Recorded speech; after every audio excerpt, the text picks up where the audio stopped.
We came to create CIRMMT from basic need of growing the infrastructure for the faculty. Imagine this, there is a need for infrastructure. We need more space. We need labs. The opportunity came with the introduction of CFI, Canada Foundation for Innovation. This is this great federal government initiative to fund higher advanced research. Jeremy Cooperstock from Computer and Electrical Engineering, Vincent Hayward, also from the same group, Center for Intelligent Machines, Daniel Levitin from Psychology, Computer Cognition and Perception, Robert Zatorre from Neuroscience and Surgery. I invited them to join us and help supervise research projects. So there was the into the interdisciplinarity of our faculty, because we had music technology, which was yet not named as such, and we had sound recording, and we knew there was a great potential with media networking. We were basically operating as a network. Our own research was done in Redpath Hall, in the multi-channel audio research lab, which was supported by industry. Our main initial research direction was in that lab, multi-channel audio research lab. The main second block of research was network communication. That was done through our ultra-video conferencing group, the three of us, Jeremy Cooperstock, John Roston, and I. And John Roston was the lead on this from Canary, which is the advanced network infrastructure funded by the federal government as a non-profit support for researchers using big pipes, digital streaming pipes across the nation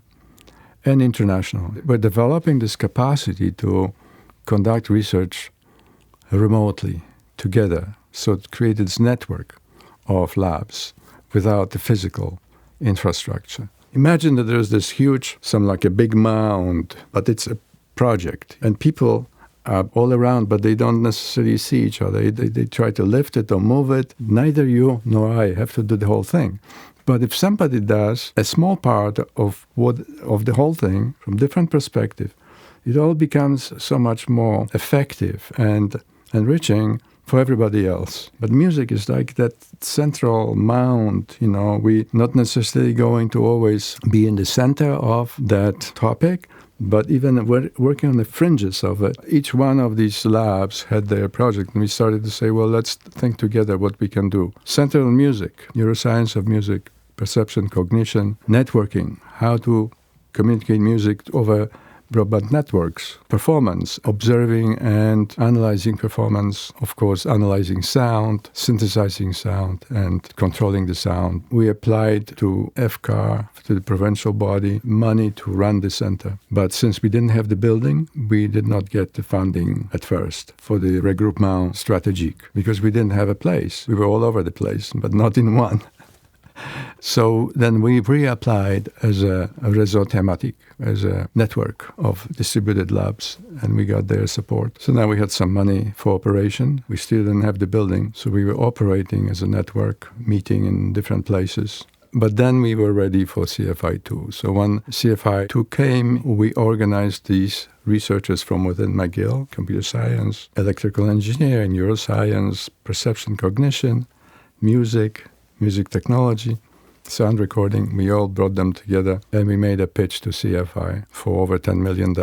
And showing them that we are already doing research in all these labs at McGill, but we don't have one home where we can do that on a larger scale, that we need money, we need infrastructure. And in the meantime, John Grew only had $5 million for the library from Skip Sheldon, and we already had a commitment from Ministry of Education, Quebec, for $17.7 million for the building. So we had some convincing arguments for CFI to say, well, we need now to add this research infrastructure to collect all those groups so they could work together as an interdisciplinary group. That rationale, I think they liked, because we were the first music project to be funded to that scale. So we got $6.5 million. And we also got a huge grant. So this was the first big grant for CIRMMT from Valorisation Recherche Québec.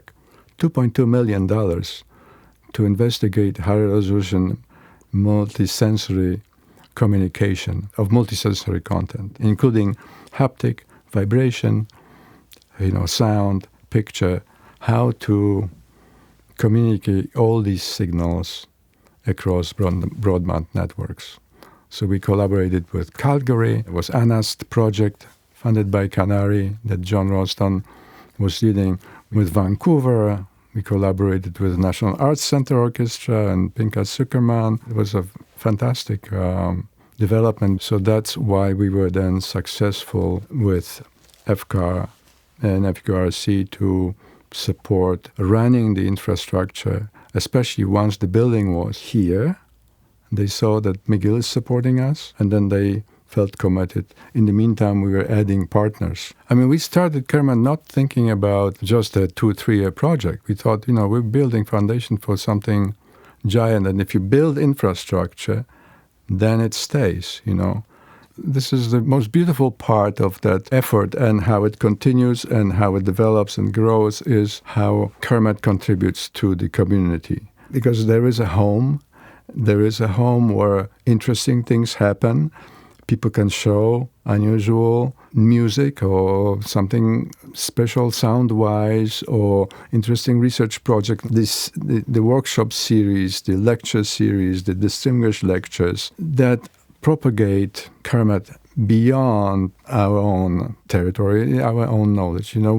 This is networking in some other way, bringing guests, sending students out, and building those bridges. Over the years, it has been done in a beautiful way. It couldn't be done better, I think, and we should always be grateful to McGill for taking this difficult step forward of allowing us to build that special building, because it would be so easy to criticize it, that it's not viable. But to make the step of creating a very unique, the world-class space for research and the presentation of music and experiencing music and processing and transforming sound so you can hear what happens, that is unique for McGill and unique for CIRMMT. It will always be its, high mark. It's the people and the infrastructure and how people organize and synergize and energize each other by concepts, by methods, by technologies, by ideas. Everyone wants a common platform, and music is the most intuitive common platform for science, for engineering, for history, for expression, for cognition, for perception, for medicine. No one have disagreed with that idea, and we were lucky to capitalize on that sense. People become more human through music and more compassionate or more in awe with being alive and with the world if they experience the gentle personal touch of music. So we are all really in the service of that call to make music more accessible, deeper in meaning, more touchable, more approachable, so it can play a greater part in human life, because it's so enriching. It's like water, you always need water to wash yourself, to refresh yourself, to nourish yourself. Music has that kind of capacity.